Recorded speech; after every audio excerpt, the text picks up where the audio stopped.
Okay, I think we're ready to begin with login.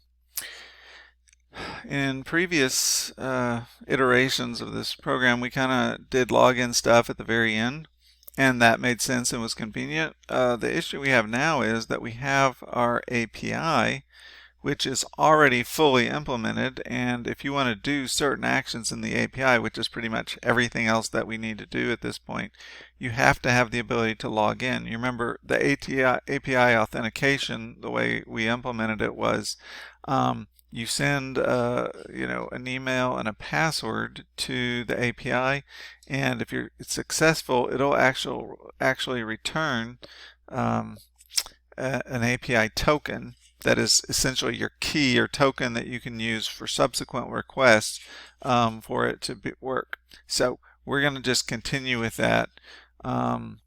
And so a few things are going to happen for us to do user authentication. We need the ability to use session variables in our NodeJS app. That's done by installing another tool. So let's go ahead and get that installed now. So down here, npm install express session, and we'll get that moving. In our app.js file, the way we load the session, and I'm going to do that, I think I'm going to do that before I load routes and stuff. We're going to say app.use, first of all, I've got to pull in the new code that I just been installing. So here we go, express session. We have to use that. I'm going to call it the variable session, and then I can say app.use session, and this is just stuff that I fiddled with for a while. The secret, this can be whatever. This is basically just for encrypting cookies. Resave false. I don't even remember why that's there. Save uninitialized true, and cookie colon secure false. The reason we're setting secure to false is that to set it to true, that would be cookie. To set it to true, you have to have HTTPS protocol running on your dev server, and that's a bunch of hassle to set up, so we're not going to do that right now. So we're just going to have insecure cookies. Hopefully you're okay with that. So that should give us the ability to use session variables, and I'll show you kind of how those work moving forward. The other thing is, if we come back here, if memory serves, oops, I gotta rerun this. Okay, it finished installing, so I'm going to npm start, and I'm going to come back here and go to my login page. We do have a login page, and I guess the real question is, if I click on it, what happens? Let's see, we have a button, it's inside of a form, it posts to /login. Okay, so I'm going to have to write a route that handles a post request to /login, and it sends email and password. Those are the names of the values that we're using. So that's, I think, what I needed to know. So I'm coming up here to routes. We're going to go to auth.js, and I'm going to write a new route for login that's a post request. So it's post to login, and we're going to call a method called post login in auth controller. So I got to come down to my auth controller, and we're going to have to write a handler for this post login. Alright, so here we go. If you post a login, what do we want to do? Alright, first of all, we need to contact our API. So we're going to do a post request because that's what our API requires for a login. We issue it as a post. So it's the base URL, and /login. That's the API request that we required. I'm just having the sinking feeling, realizing that we haven't defined base URL in this controller. We did it in our other controller. So let's come back up to our main controller.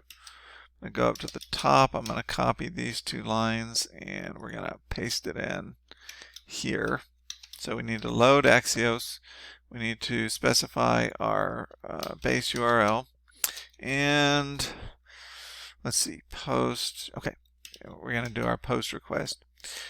When you do a post request, you have to send something. So that's going to be another parameter. So the first parameter is the URL. The second parameter, and since this is a post request, is the elements that I'm going to send. Our API requires a name. It requires an email. And it requires a password. Those are the things that we're required to send. So the email, where is that coming from? Okay, it's coming from our request object. So hold on. Console.log request.body. Let's write that to the console log. Let me comment this out temporarily. And this will actually re-render our login page if we come here. So I think that's fine for now. If I wanted to just see kind of that this is working, I can type in something here, say log me in, look at the console log. Ooh, I got an undefined. So request.body was empty, which I did not expect. So what's in the request object? Let's try this again. Okay, the request came in with a bunch of stuff. Wow, okay. That's a big old request object.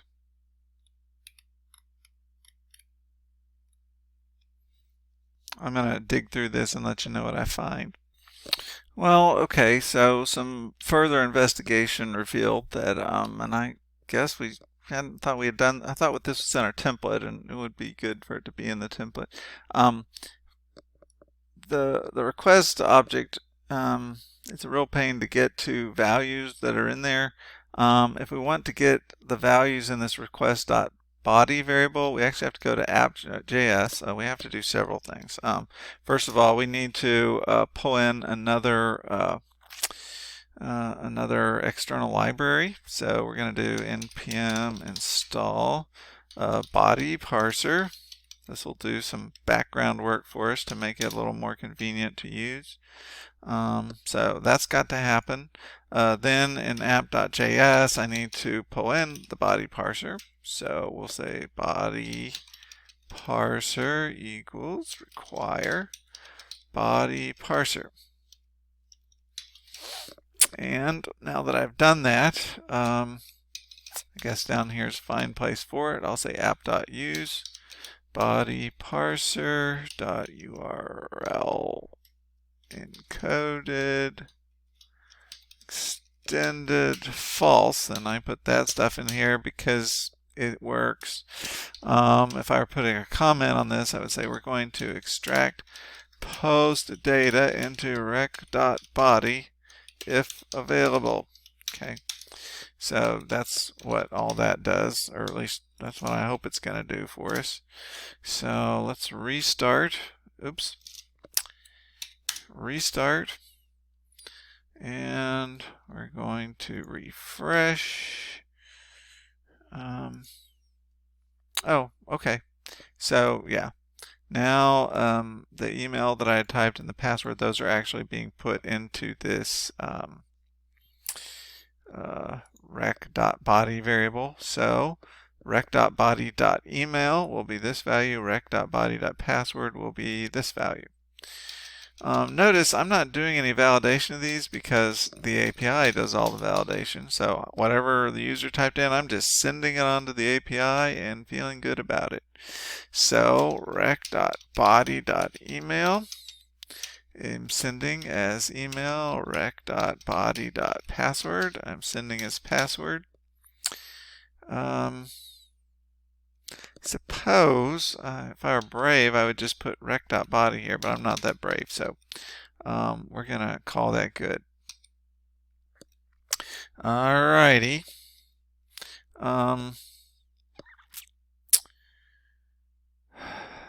So this is a request to our API, so I'm going to handle it with a promise. So here we go. Dot then, and I'm going to take my response as a parameter, and here's the function I'm going to execute when I get the response. Console.log response.data. That's just so we have something in there. I'm going to, and here's how you use your session variables. The session variable is passed as part of the request object. So request.session is an object, and then you just define whatever variables or attributes you want as a result of this. So if my request to log in is successful, I'm going to set is logged in to true. Again, these are names I'm just making up. This is how you create session variables in NodeJS. So actually, I don't know what to set these to yet. So I'm just going to say I'm logged in and feel good about that. If I log in successfully, I think I actually want to redirect to my home page because I had a successful login. Now I need to handle errors. Catch error. And here's the function I'm going to run if there's an error. Console.log error. I think it'll give me a response object because the error object's pretty enormous. So let's just start with error.response and see what we get if we end up needing that.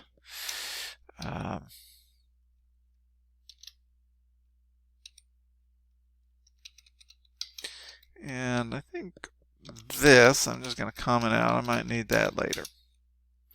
Okay, now I've got something that's simply not right. Missing something after argument list on line 31. All right. That ends that. That ends that.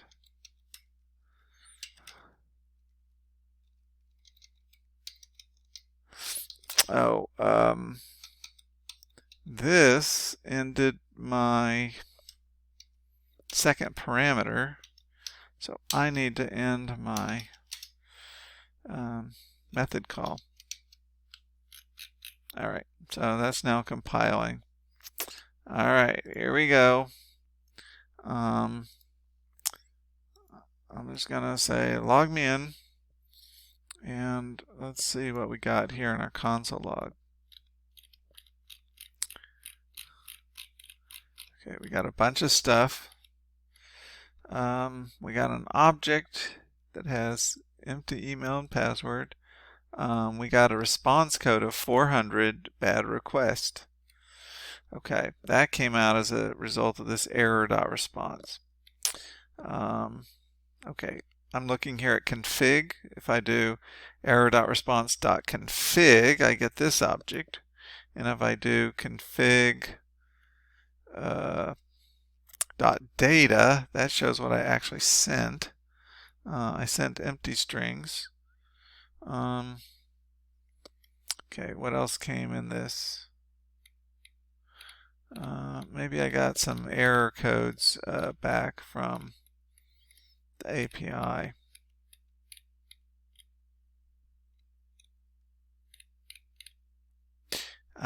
Here we go. What was that in? Let me think. I think it was, maybe it's response.data. Let's just see. Let's see if that's something. I want to do a quick refresh.